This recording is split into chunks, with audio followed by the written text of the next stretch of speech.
pajak, kembali lagi di podcast Sajak Asik, santai diskusi pajak di Pratama Gresik. Ya, kira tema kali ini kira-kira kita bahas apa ya Mbak ya? Yang lagi booming mungkin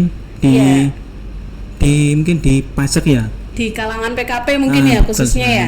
Jadi di episode kali ini kita mau bahas tentang peraturan baru nih soal faktur pajak. Ada per nomor berapa ini Kak? Nah, jadi ada, kalau kawan pajak tahu dulu waktu akhir Maret ya diundangkan Per 03 dan yang terbaru berapa Mbak Alin? Di per yang terbaru pengganti per 03 ada per 11 atau peraturan Dirjen Pajak nomor 11 tahun 2022. Di sini bersama saya Alina Dan saya Setion Nugroho. Kami dari penyuluh KPP Pratama Gresik. Ya, mari kita mulai podcastnya pada episode kali ini. Ya.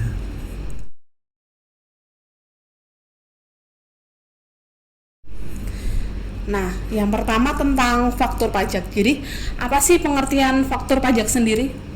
Ya, jadi perlu kawan pajak ketahui ya. Kalau mungkin bagi kawan pajak yang sudah PKP ya Mbak Lin ya, mungkin sudah tidak sudah familiar ya tentang faktur pajak. Jadi kalau pengertiannya sendiri itu memang bukti ya. Nah, bukti bagi seorang PKP untuk ketika melakukan penyerahan barang atau jasa kena pajak. Nah, seperti itu Mbak Lin. Oh iya. Untuk apa seorang PKP menerbitkan faktur itu? Nah, kalau ditanya untuk apa, jadi kan memang perlu kita ketahui ya, barangkali nanti kawan pajak ini sekarang non PKP, nah nanti menjadi PKP. Nah, kita doakan semuanya nanti menjadi PKP ya, jadi tahu tentang pajak, faktur pajak. Jadi memang kewajiban seorang PKP itu Mbak Alin memungut pajak ya. Nah, sekarang kan 11%. Jadi untuk apa kegunaannya memang untuk pemungutan PPN, nah sebesar 11%, seperti itu Mbak Alin. Oh, jadi sebagai bukti pemungutan PPN ya? Ya, betul sekali. Jadi bentuk faktur apa sih yang sekarang diterapkan di Indonesia? Nah, jadi kalau dulu ya kawan pajak ketahui ya, memang kalau dulu kan memang kita tuh masih berbentuk kertas, jadi kayak kita tuh mengisi sendiri ya, bisa ditulis menggunakan bolpen ataupun diketik komputer. Nah, kalau sekarang sekarang ini kita menggunakan faktur berbentuk elektronik seperti itu Mbak Alin. Oh, iya. Sudah elektronik semua Ya. ya.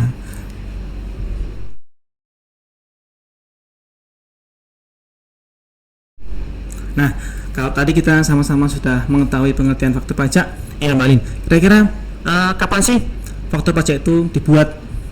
Jadi faktur pajak itu dibuat saat terutangnya PPN. Nah, pertanyaannya kapan terutangnya PPN itu? Jadi terutang PPN itu di mana yang lebih dulu antara penyerahan barang atau penyerahan uang.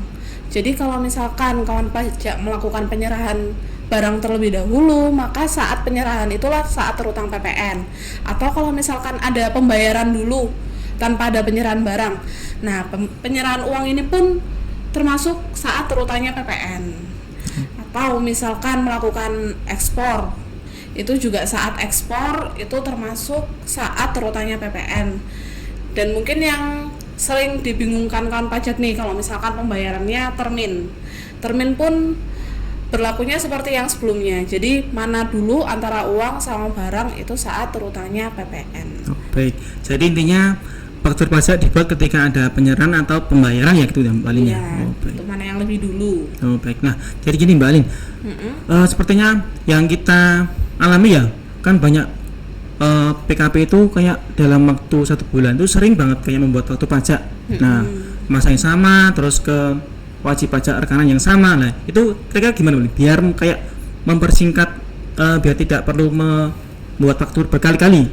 Nah itu ada namanya, mungkin kurang familiar ya, ada tapi namanya faktur pajak gabungan, yaitu PKP itu bisa membuat satu faktur untuk meliputi seluruh penyerahan di bulan yang sama, di masa yang sama dijadikan satu faktur gitu. Oh gitu ya, berarti kan betul kan pajak kira-kira ada fakturnya dalam bulan itu banyak, terus kemudian memang itu untuk satu kelawan transaksi yang sama, nah itu dianjurkan pakai faktur pajak gabungan ya. Oh baik. Jadi gini, kalau seandainya ini Mbak Lin, jadi kalau wajib pajak itu ternyata di masa itu ada penyerahan ke katakanlah dinas, ada ke pemungut biasa, itu kira-kira gimana? Apakah tetap bisa menggunakan faktur pajak ini atau harus dipisah?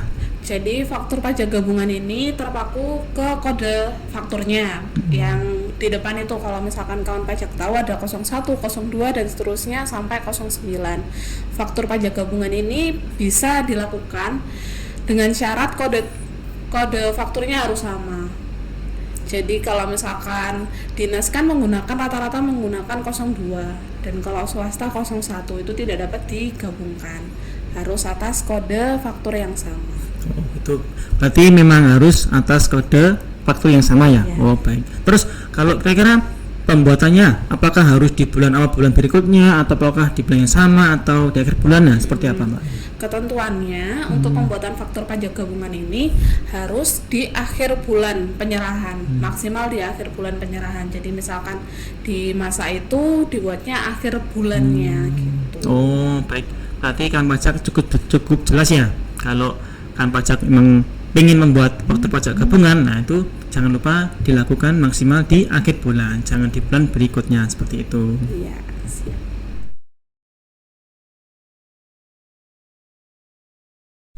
Nah, kita udah tahu ya kapan faktur itu dibuat, kapan harus dibuat. Nah, kalau isinya faktur sendiri tuh minimal harus memuat apa aja nih, Mas? Ya, jadi perlu kan pajak ketahui ya, barangkali kan kalau di sini ada kan pajak yang masih belum pernah membuat faktur. Nah, jadi kalau isinya itu minimal ada identitas baik pembeli ataupun penjual. Jadi kan ada nama, terus kemudian NPWP, alamat. Jadi kalau kan pajak pembeli belum punya NPWP itu masih bisa menggunakan NIK Mbak Alin, seperti itu. Terus selain itu ada pasti kan ada nama barangnya, pasti ada itu, atau nama jasa. Kemudian harganya juga pasti ada. Terus nanti di situ juga ada yang bertanda tangan, sekaligus ada nomor seri faktur pajaknya, pasti di situ ada juga. Seperti itu Mbak Alin. NIK diwajibkan ya Mas ya. Kalau misalkan tanpa NPWP harus mencantumkan NIK ya. Ya, baik betul. Jadi NIK itu kalau kan pajak belum punya NPWP otomatis menggunakan NIK, seperti itu. Kalau ketentuan penulisan alamat sendiri kan soalnya per 03 dan per 11 ini lumayan ramai dibicarakan ya Mas, apalagi tentang ketentuan penulisan alamatnya untuk wajib pajak cabang yang pemusatan itu ketentuannya gimana? Ya betul, baik. Jadi sebelum ke situ, jadi kalau perlu kan pajak ketahui ya, kalau ternyata kan pajak ini berpindah alamat ya. Jadi dulu waktu mendaftar PKP alamatnya di A, kemudian kalau sekarang beralamat di B ya. Jadi nanti kalau di fakturnya pasti harus menggunakan alamat yang sesungguhnya di alamat B. Jadi solusinya memang yang pertama nanti kan pajak harus mengajukan perubahan data ya, alamatnya ke kantor wajib pajak, seperti itu. Kalau terkait dengan tadi pertanyaan tadi Mbak Alin ya, jadi kalau kan pajak harus ketahui ya, jadi kalau kan pajak bertransaksi dengan pihak lawannya itu ternyata kok PPN-nya dipusatkan, terus kemudian kan pajak itu mau mengirim barangnya ke cabangnya. Nah, jadi ketentuannya seperti ini Mbak Alin. Kalau alamatnya itu menggunakan NPP-nya menggunakan NPP PPN yang dipusatkan atau pusatnya. Terus alamatnya kalau kan pajak mungkin pernah mengalami ya, sejak 1 April itu kan semuanya alamatnya ditujukan ke alamat cabangnya. Nah, terus ada perubahan nih Mbak Alin, karena mungkin banyak sekali yang protes ya atau merasa keberatan. Jadi melalui PR11 ini khusus yang alamat cabangnya itu berada di kawasan berikat atau kawasan ekonomi khusus itu diwajibkan menggunakan alamat yang di situ. Seperti itu. Jadi di ketentuan ini alamatnya menggunakan alamat yang sebenarnya ya Mas ya. Jadi walaupun itu dipusatkan itu menggunakan alamat cabang yang sebenarnya tempat kirim barangnya ya. Betul. Nah, tapi berlaku lain kalau misalkan cabangnya berada di kawasan berikat dan kawasan ekonomi khusus. Betul sekali.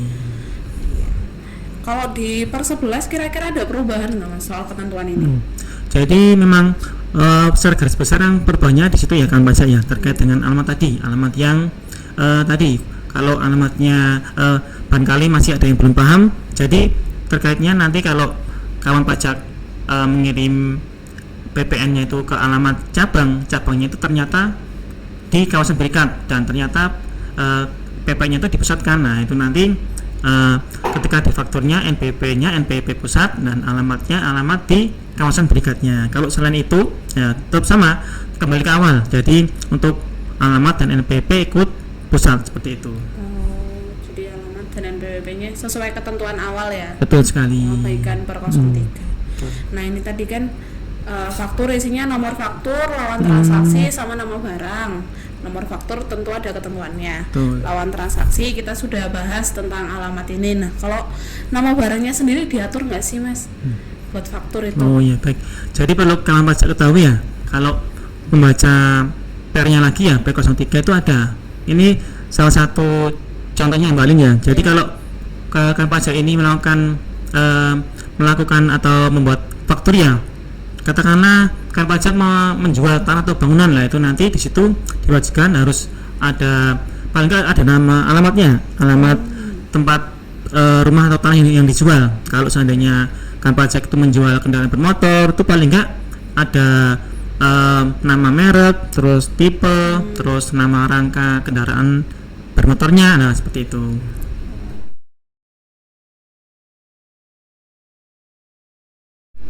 Nah, jadi Mbak Lin, ini tadi kan kita sudah bahas itu ya, faktur pajak.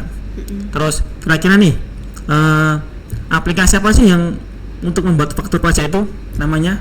Nah jadi untuk pembuatan faktur sendiri, DJP meluncurkan aplikasi namanya e-faktur. Nah, e-faktur ini dibagi jadi 3 Mas. Ada e-faktur desktop, web based, sama host to host. Nah, khusus host to host ini dimaksudkan untuk wajib pajak yang menggunakan pihak ketiga, pelaporan via pihak ketiga, misalkan online pajak atau sebagainya. Pokoknya pihak ketiga yang sudah memperoleh izin untuk kerjasama lah sama DJP dalam hal pelaporan.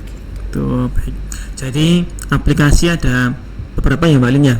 Jadi kalau kan pajak kalau seringnya mungkin aplikasi desktop ya yang kan pajak kalau sering ke kantor tuh ya. Kalau yang baru kan pasti minta ke kantor, nanti butuh diinstalkan, diregistrasikan seperti itu ya Mbak Lin ya. Iya, itu pasti menggunakan yang klien desktop. Oh gitu. Terus kira-kira syaratnya apa aja sih Mbak Lin yang untuk membuat faktur pajak itu? Nah, sebelumnya untuk mengakses aplikasi itu sendiri, kalau kita misalkan ya Mas ya install aplikasinya di laptop atau di komputer wajib pajak, itu pasti yang pertama diminta sertifikat elektronik. Nah, sertifikat elektronik ini sama yang seperti digunakan misalkan kawan pajak menggunakan e-Bupot, sertifikatnya ini sama. Jadi satu sertifikat ini untuk semua layanan di DJP.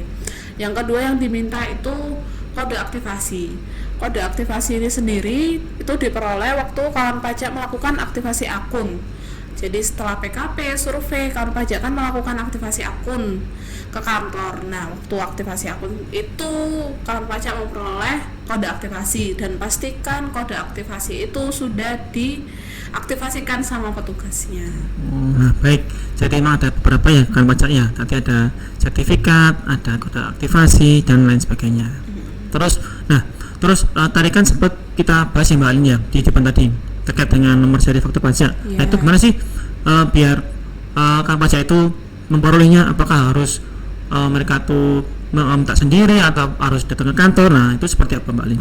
Jadi mekanisme permintaan nomor seri sekarang ada 2. Jadi yang pertama bisa melalui langsung datang ke kantor, ada formulirnya tersendiri, atau kawan pajak bisa minta secara online. Jadi kawan pajak kan setelah aktivasi akun itu memperoleh password. Nah, password ini untuk login ke yang namanya Enova atau webnya efaktur.pajak.go.id. Di efaktur.pajak.go.id ini ada menu yang namanya permintaan nomor seri. Nah, kawan pajak ini mintanya di situ. Oh, baik. Jadi ada 2 ya kawan pajak ya, ada bisa permintaan sendiri ataupun datang ke kantor seperti itu. Nah, terus kira-kira jumlahnya ini. Nah, ini kalau bagi WP baru nih, kira-kira bisa meminta berapa? Barangkali, ternyata kak WP-nya ini sudah bakal banyak banget faktur yang mau dibuat. Nah, kira-kira berapa nih Mbak Lin? Jadi untuk kawan pajak yang sebelumnya belum pernah buat faktur, misalkan di bulan itu baru nyoba minta baru mau buat faktur minta itu dibatasi maksimal 75. Tapi untuk kawan pajak yang sebelumnya sudah pernah minta faktur atau sudah pernah menerbitkan faktur di masa sebelumnya, itu ada ketentuan bisa meminta sampai 120% dari faktur pajak yang diterbitkan masa sebelumnya. Misalkan masa sebelumnya menerbitkan 1.000 nih, berarti di masa ini bisa langsung minta 1.200 gitu. Ya berarti kan pajak tidak perlu khawatir ya, barangkali sudah siap kayak membuat faktur pajak yang banyak ya. Jadi kalau tidak bisa, kalau sendiri maksimal, nah nanti bisa datang ke kantor minta berapa nanti diberikan. Seperti itu. Bisa seperti itu. Jadi misalkan kawan pajak baru tapi sudah punya proyeksi, oh kita butuh nomor faktur banyak nih, bisa, tapi harus datang ke kantor untuk mekanisme mintanya. Nah baik. Nah jadi gini, kalau kayaknya kan timbal baik wajib pajak baru ataupun lama kan ketika masuk di webnya tadi ya, web Innova yang Balin ya, kita kan mungkin ada yang lupa passwordnya atau lupa kode aktivasinya. Nah itu gimana Balin? Solusi biar BP-nya itu mendapatkan lagi itu seperti apa? Nah ini yang sering terjadi kalau lupa password itu kan sudah bingung ya Mas ya. Gimana betul. Nih kalau lupa password, lupa kode aktivasi. Nah kawan pajak bisa minta kirim ulang. Jadi kita tuh nggak punya data, misalkan NPWP ini passwordnya apa gitu, kita nggak punya data itu Mas, cuma kita bisa mengirim ulang passwordnya ke email terdaftarnya si wajib pajak itu sendiri. Jadi mengajukan permohonan ke kantor minta kirim ulang password dan kode aktivasi. Baik. Jadi bagi kawan pajak yang mungkin lupa passwordnya nanti silakan, nanti bisa datang ke kantor, nanti mengisi syaratnya, nanti langsung dikirimkan ke via email seperti itu ya Mbak Lin. Passwordnya di email, jadi nggak dapat berupa cetakan atau gimana, passwordnya dikirim via email. Baik. Terus jadi gini Mbak Lin, kalau kita sering dapat telepon wajib pajak ya, kenapa Pak ini kok saya buat faktur tapi kok tidak bisa diupload dan macam sebagainya tuh, kira-kira apakah ada yang baru ya Mbak Lin ya terkait dengan aturan ini ya, dengan upload pajak waktu pajaknya seperti ini? Oh iya, yang lumayan membuat ramai juga ya Pak ya, ini soalnya tiba-tiba ada aturan, jadi perlu kawan pajak ketahui mungkin yang sebelum PKP juga. Jadi mulai dari per 03 ini berlaku ada batasan tentang tanggal upload faktur. Upload faktur sebelumnya itu tidak dibatasi, mau tanggal berapapun bisa, mau 2 bulan setelahnya atau apa itu nggak bisa. Nah itu untuk meminimalisir kejadian-kejadian seperti itu diterbitkanlah aturan ini yang membatasi wajib pajak untuk lapornya, upload fakturnya maksimal tanggal 15 bulan berikutnya. Untuk uploadnya aja ya Mas ya, kalau lapornya kita nggak ada perubahan. Jadi untuk upload itu maksimal tanggal 15 bulan berikutnya. Baik, jadi sudah diterangkan sama Mbak Lin ya. Jadi kalau kan pajak ketahui, kalau emang buat faktur ya emang langsung aja diupload, jangan menunggu nanti kok ternyata sudah lewat bulan, nanti lewat tanggal 16, nanti malah menjadi tidak bisa buat faktur di masa itu. Nah nanti malah repotnya sama pihak rekanannya, seperti itu ya Mbak Lin ya. Itu. Baik, kalau tidak salah itu kan ada namanya faktur pajak tidak dipungut atau dibebaskan ya Mbak Lin ya. Mungkin biar nanti sama-sama kan pajak ini tahu ya, mungkin itu bisa dijelaskan Mbak Lin seperti apa sih itu mekanismenya. Jadi memang kan ada beberapa transaksi yang PPN-nya itu tidak dipungut atau dibebaskan. Untuk kawan pajak tahu, yang tidak dipungut itu menggunakan kode faktur 07 dan dibebaskan menggunakan kode faktur 08. Untuk pembuatan faktur 07 sendiri, kawan pajak ini harus mencantumkan ini tidak dipungut karena apa sih gitu. Misalkan karena ada insentif misalkan kemarin ada insentif perumahan, jadi PPN-nya ini tidak dipungut, itu kan pajak harus mencantumkan di fakturnya. Jadi waktu kita pembuatan faktur di aplikasi itu ada Mas menunya, ini tidak dipungutnya karena apa, itu harus dipilih di situ. Baik, jadi intinya memang jadi kalau kan pajak sehari-hari mungkin pembuatan fakturnya mungkin ke dinas atau ke rekanan biasa, nah ini masih ada lagi yang namanya faktur pajak dibebaskan atau tidak dipungut dengan kode faktur 07 dan 08 seperti itu.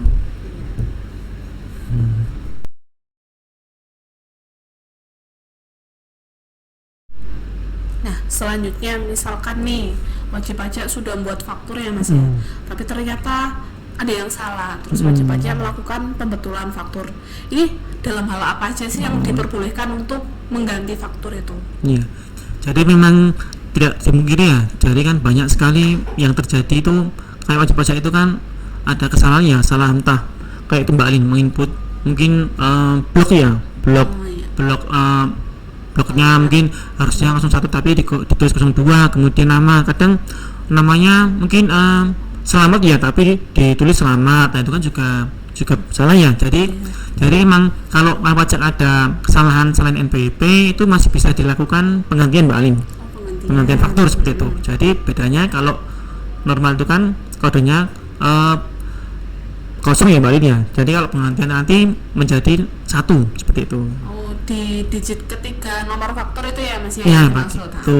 Betul sekali. Digit 12 kan kode fakturnya, kode Ya. penyerahan ke siapa. Digit ketiga itu kode pembetulannya. Kalau Ya, misalkan betul. sudah pernah diganti, nantinya akan jadi jumlah penggantian yang keberapa gitu ya? Betul sekali. 1, 2 dan seterusnya. Berarti tadi saya simpulkan semuanya bisa diganti kecuali kepadanya NPWP-nya ya. Jadi nama nominal masih bisa dilakukan penggantian. Ya, betul. Berarti selain NPWP bisa diganti, mau ganti kodenya juga bisa. Kode fakturnya Betul. bisa nominal ya. Nah, kalau yang salah NPWP ini berarti mekanismenya bagaimana? Nah, baik. Kalau kan pajak ternyata kok salah NPWP lah, otomatis nanti harus dibatalkan seperti itu Mbak Ali. Tidak bisa penggantian. Untuk pembatalan sendiri itu bisa terjadi karena apa aja Mas selain salah NPWP? Baik. Jadi kalau kan pajak memang tadi kan salah NPWP ya, terus ternyata transaksinya itu Mbak Alin ya, itu batal. Nah, itu otomatis kan harus dibatalkan fakturnya. Kalau transaksi batal tapi kok diganti, nah itu nanti kan berarti kan bukan pembatalan tapi penggantian seperti itu. Jadi kalau batal ya silakan dibatalkan saja. Kalau batal transaksi monggo fakturnya dibatalkan gitu. Betul. Nah, kalau misalkan WP ini sudah melakukan penggantian faktur atau pembatalan, langkah selanjutnya yang harus dilakukan apa? Nah, jadi kalau kan pajak ini sebelumnya kan di faktur normalnya kok ternyata sudah dilaporkan. Nah, nanti otomatis ketika ada penggantian atau pembatalan, nah, kan pajak harus melakukan pembetulan SPT PPN-nya. Jadi pembetulan ke 1. Oh iya, jadi harus pembetulan ya biar fakturnya yang sesuai yang ada di SPT PPN-nya. Iya, betul sekali.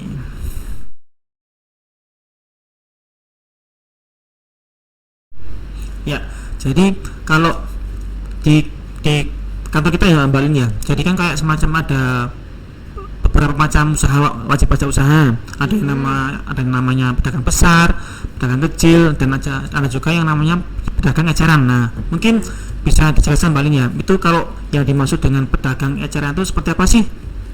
Jadi pedagang eceran di sini yang dimaksud PKP yang usahanya itu sebagian atau seluruh usahanya menyerahkan BKP atau JKP ke karakteristik konsumen akhir.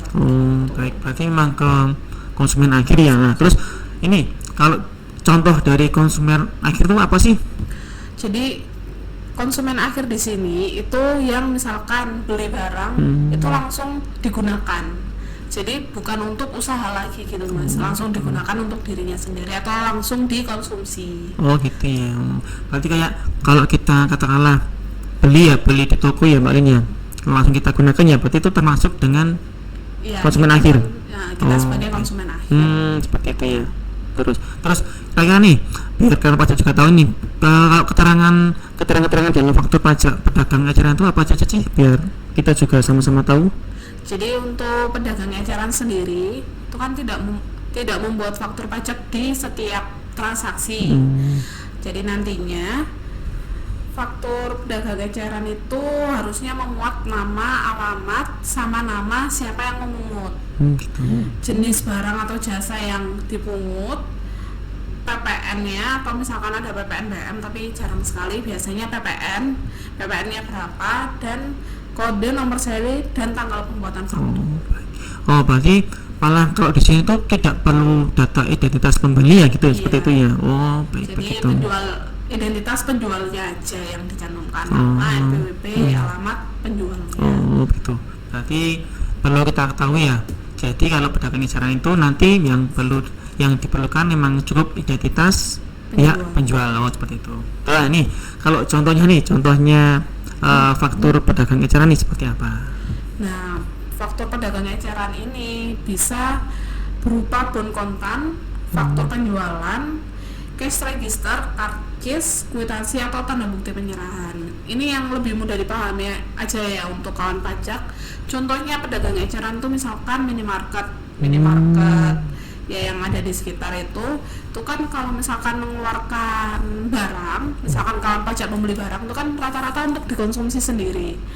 Nah itu kan termasuk, berarti si minimarket itu termasuk pedagang eceran.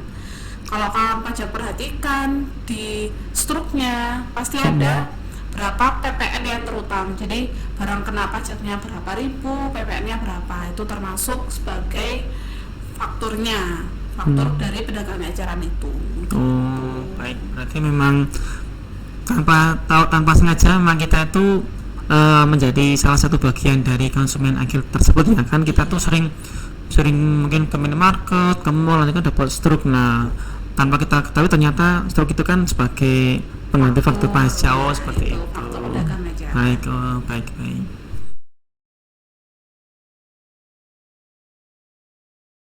Nah, ternyata semua faktur itu nggak bisa langsung dianggap benar. Faktur yang bisa diakui itu yang memenuhi persyaratan formal dan material nih Mas ya. Di ketentuan per 03 itu menyebutkan seperti itu. Nah, untuk syarat formal ataupun material sendiri itu yang bagaimana sih? Oh baik.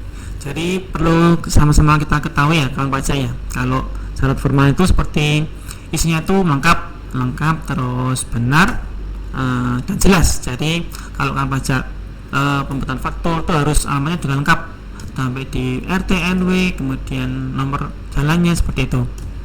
Kalau material, nah itu memang betul-betul fakturnya itu terjadi Mbak ya, kayak lawannya itu memang betul-betul ada, kayak NPP-nya juga valid, kemudian barangnya memang dikirimkan, terus nilainya juga sesuai dengan yang sesungguhnya, PP-nya juga sudah betul, nah seperti itu. Jadi yang formal itu yang ada di isiannya ya Mas ya, isian fakturnya. Material itu kejadiannya ya. Jadi formal isiannya sudah benar, material itu yang kejadiannya benar-benar terjadi. Ya betul sekali. Dampaknya misalkan nih wajib pajak menerima ternyata fakturnya itu tidak memenuhi syarat formal, itu dampaknya buat wajib pajak apa sih? Oh ya baik. Jadi kalau kan pajak tidak membuat faktur tidak memenuhi syarat formal ya nanti malah kalau kita merasa kasihan di pihak lawannya, jadi kan pihak lawannya itu tidak bisa mengkreditkan atau mengklaim PPN-nya Mbak Alin. Jadi kalau lawannya itu kan memang kayak sudah membayarkan PPN-nya, tapi kok ternyata PPN-nya itu belum distorkan sama tidak bisa diakui di kita ya Mbak Alin ya. Jadi kan merasa kasihan kalau seandainya itu tidak bisa diklaim atau dikreditkan seperti itu. Terus ada istilahnya nih, faktur terlambat dan faktur dianggap tidak dibuat. Itu untuk faktur yang seperti apa Mas? Oh iya baik. Jadi kalau faktur terlambat, jadi kalau tadi sudah dibahas di awal ya Mbak Lin ya. Jadi kalau memang ada penyerahan ataupun pembayaran, nah katakanlah tanggal 5 ya. Jadi kan pajak harus segera membuat fakturnya di tanggal 5 itu. Kalau kan pajak membuatnya di tanggal 7 ataupun 10 itu otomatis memang bisa membuat faktur, tapi diartikan faktur pajak terlambat seperti itu. Kalau tidak dibuat, nah jadi ada ketentuan nih kalau kan pajak ini ada penyerahan atau pembayaran di bulan Juli Mbak Lin, tanggal 1 ya. Jadi kalau setelah 3 bulan Juli, Agustus, September, Oktober, nah jadi kalau ternyata kok pembuatan fakturnya itu tanggal di atas tanggal 1, mungkin tanggal 5 Oktober, itu lebih dari 3 bulan. Nah otomatis itu diartikan meskipun bisa dibuat fakturnya, tapi itu termasuk dalam kriteria faktur pajak tidak dibuat. Tidak dibuat seperti ya, itu. karena ketentuannya maksimal 3 bulan itu ya. Ya betul sekali.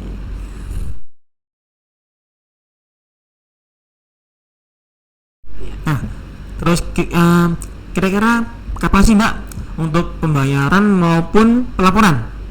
Jadi untuk PPN sendiri batas akhir pembayaran itu sebelum lapor. Jadi kapanpun sebelum lapor itu wajib dibayar terlebih dahulu. Nah untuk ketentuan batas akhir pelaporan itu tanggal akhir bulan berikutnya. Jadi misalkan kalau kalendernya sampai 31 ya berarti tanggal 31. Kalau kalendernya sampai 30 berarti tanggal 30. Intinya akhir bulan berikutnya. Oh baik, berarti pelaporannya maksimal akhir bulan berikutnya. Terus kalau kira-kira sanksi nih Mbak Ali, sanksi kalau ternyata terlambat lapor seperti itu berapa? Kalau misalkan kawan pajak nih, wah nggak ada transaksi nih bulan ini, terus lupa lapor, itu jangan sampai seperti itu ya, karena untuk PPN sendiri walaupun nihil tidak ada transaksi sama sekali, itu masih ada kewajiban untuk lapor. Untuk sanksinya sendiri, setiap keterlambatan atau tidak lapor itu sanksinya sebesar 500.000, sanksi administrasinya ya Mas ya. Sanksi administrasi karena terlambat atau tidak lapor itu 500.000. Ada juga denda bunganya kalau misalkan wajib pajak ternyata mungut PPN, ada yang terutang tapi telat bayarnya sampai lewat bulan, itu ada sanksi bunganya juga. Baik. Nanti intinya kan pajak jangan sampai terlambat bayar maupun terlambat pelaporan seperti itu ya Mbak Alinnya. Baik.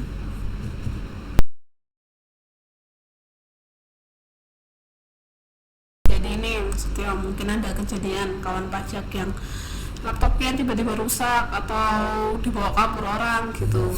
Nah kalau misalkan mereka mau minta data faktur itu apa bisa ya? Baik. Jadi kalau kan pajak mengalami kehilangan data ya, nah nanti monggo silakan kan pajak bisa datang ke kantor, nanti bisa balik permintaan data faktur pajak lagi ke kantor. Nanti tinggal mengisi surat permohonan dan jangan lupa membawa flash disk gitu. Berarti permohonannya dibatasi ke kantor aja ya Mas ya, belum ada saluran lain ya untuk ini ya permohonan data faktur. Ya, sementara memang saat ini masih wajib pajak harus diwajibkan ke kantor seperti itu. Baik. Nah ini semua data atau gimana Mas yang bisa diminta? Ya. Jadi kalau kan pajak itu kan ada data pajak keluaran dan pajak masukan. Nah kalau karena datanya hilang ya, jadi sampai saat ini masih terbatas hanya data pajak keluaran saja Yang bisa diminta ya. Betul sekali. Tapi kawan pajak tenang aja. Jadi walaupun kawan pajak tidak mempunyai datanya di laptop, asalkan itu sudah dilaporkan, itu sudah dianggap benar ya Mas ya, tanpa punya data di laptop. Jadi walaupun pajak masukannya nggak ada data nih, tapi kalau masa-masa kemarin sudah dilaporkan, nggak apa-apa, tenang aja, nggak perlu ada di laptop. Yang penting yang sudah dilaporkan itu yang dianggap di sini ya. Ya betul sekali. Untuk prosesnya berapa lama ini Mas untuk permintaan data? Ya. Jadi kalau untuk permintaan data ini wajib pajak tidak perlu menunggu lama-lama. Kalau memang syaratnya sudah sesuai lengkap, nanti langsung disetujui atau diproses di hari itu juga. Bisa ditunggu, tidak perlu ditinggal. Jadi langsung ya, begitu permohonannya masuk bisa langsung diproses, pulang-pulang udah bawa data gitu. Nah betul sekali, langsung bisa digunakan untuk.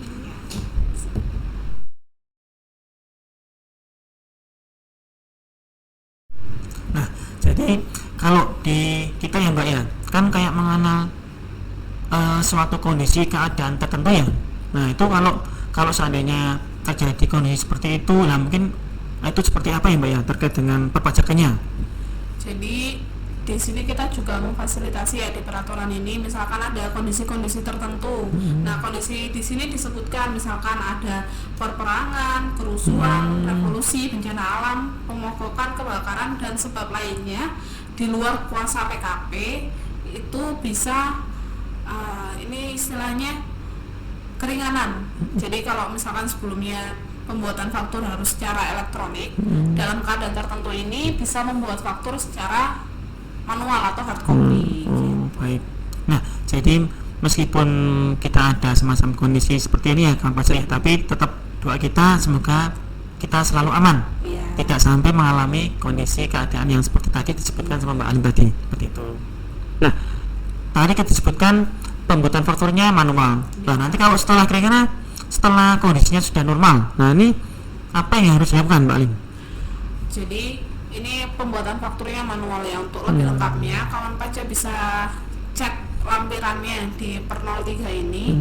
Jadi untuk tata cara, apa formulir semuanya sudah ada di situ. Nah, setelah misalkan keadaan sudah normal kembali, kawan pajak diwajibkan untuk merekamnya secara elektronik, Mas. Oh gitu. Berarti tetap wajib harus direkam secara elektronik ya. Iya Oh, benar. baik sekali. Dan ini tidak ada ketentuan ya maksimal tanggal berapa itu tidak ada ketentuan. Oh ya. Mengingatkan lagi ya, kalau normalnya kan kita batas waktu uploadnya maksimal tanggal 15. Gitu ya, Mbak ya. Kalau keadaan seperti ini berarti kewajiban itu digugurkan. Iya, tidak, Oh, tidak baik. ada ketentuan tersebut. Baik.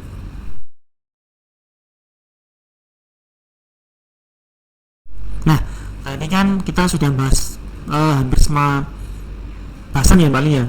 Terus kalau untuk tadi kan seperti kita singgung ada yang per 3, per 11 itu kira-kira per 3 dan per 11 itu kapan sih mulai berlakunya? Jadi untuk per 3 sama per 11 sendiri ini, per 3 berlaku mulai 1 April 2022. Untuk per 11 per 1 September 2022. Gitu. Oh ya, berarti kan pajak karena ini sudah bulan Oktober ya, berarti otomatis kita sama-sama menggunakan aturan yang terbaru per 11 seperti itu. Ya. Nah, ya ini kira-kira nggak kerasa ya Mbak Linda, kita sudah ngobrol terkait dengan faktur pajak ya. Mungkin sudah hampir semuanya sudah kita bahas ya, dari terkait persyaratan formal, terus material, terus terkait dengan faktur pajaknya, aplikasinya, terus nomor serinya, dan kalau kehilangan paspornya dan sebagainya. Nah, seperti itu ya. Mungkin Mbak Lin ada saran bagi pajak. Sarannya apa ya? Mungkin diikuti terus saja podcastnya Mas Oh, selanjutnya. baik, ya. Baik, jadi jangan lupa kan pajak nanti kita Bahas-bahas lagi ya.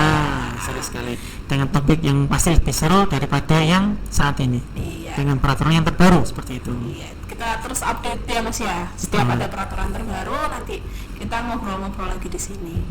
Ya, terima kasih kan pajak. Sampai jumpa di Podcast saja asik berikutnya. Yeay.